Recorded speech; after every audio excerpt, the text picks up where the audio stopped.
Liner may well be on the bottom of the Indian Ocean. That is the conclusion of a senior U.S. official who spoke to CNN, drawing on information Malaysia has shared with the United States. The search has now been expanded into the Indian Ocean. A U.S. Navy commander says that's like going from a chessboard to a football field. U.S. analysts say pings sent to a satellite hours after the plane's last transponder signal likely came from the missing aircraft, suggesting it flew to the Indian Ocean. Meanwhile, Chinese researchers say they recorded a, quote, floor event in waters around Malaysia and Vietnam about an hour and a half after the plane's last contact. For more now on the new direction this mysterious and confusing search effort is taking, let's bring in our own Jim Clancy. Jim, you're following the latest developments. What is the latest from Kuala Lumpur? Anything new? Well, you know, take it one step at a time. We know an hour after taking off, someone, the pilot or someone in the cockpit, turned the plane around and sent it on a course towards the Indian Ocean over the Andaman and Nicobar Islands. So we have a situation where now we're trying to determine what it was its exact flight course. It's all of the other things about it. It's believed now that it went as many as 4 or 5 hours, perhaps up to 2,500 miles. The Malaysian government says it's aware of all of these reports coming out of the U.S. about pings coming from an automated system on board the aircraft. But it says it's not going to make comments about that. What it wants to do is continue to work on the ground with the U.S. aviation agencies like the FAA and the NTSB in order to give them the raw data that it has, including the radar records that confirm that course. Now, that set everything into motion, Relitza, because today, very clearly, they're focusing in the Indian Ocean. The Indian government is sending ships as well as planes to aid in this search. The U.S. has the USS Kidd, a destroyer, that is joining the search. It is going to start on the eastern end of that track that the plane set and try to follow that westward along the course that the plane took, and along the way look for any signs, any of that debris that people have been looking for the past week.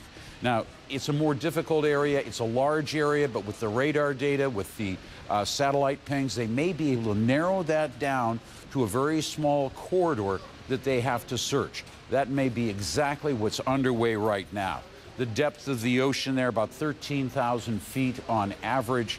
It seems like it would make things difficult, but remember, Air France that went down in the Atlantic off the coast of Brazil in a mysterious flight was in some 16,000 feet of water.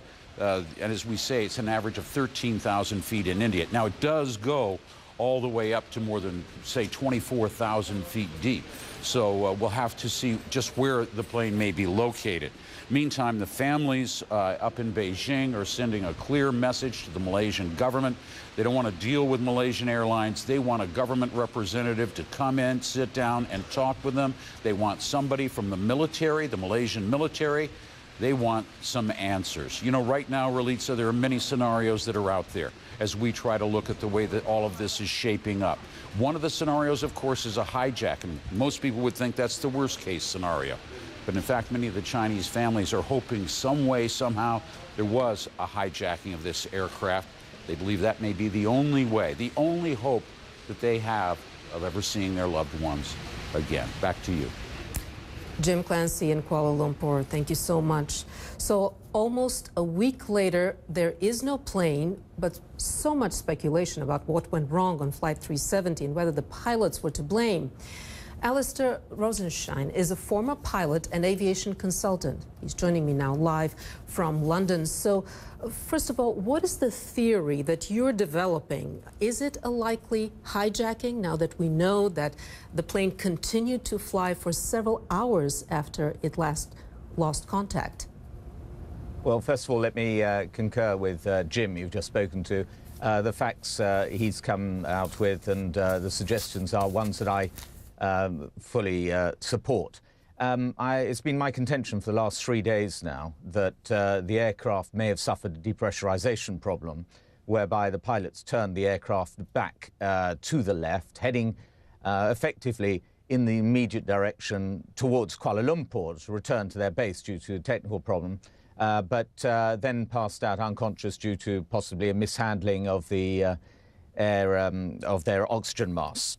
However, a similar scenario could indeed be a hijacking, but of course we don't know which of the two scenarios it could possibly be, or even something else.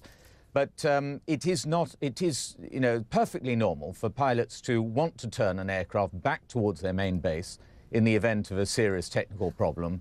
If there any distress call? Well, this is the point I'm just coming to now. If they were suffering a depressurization problem, the initial actions by the pilots would be to put their oxygen masks on. That way they stay conscious and can manage the equipment, the aircraft. However, if the pressurization problem they were suffering was one that was creeping up on them, along with other technical problems, they could have multiple warnings and actually miss the fact that there is a slowly developing depressurization.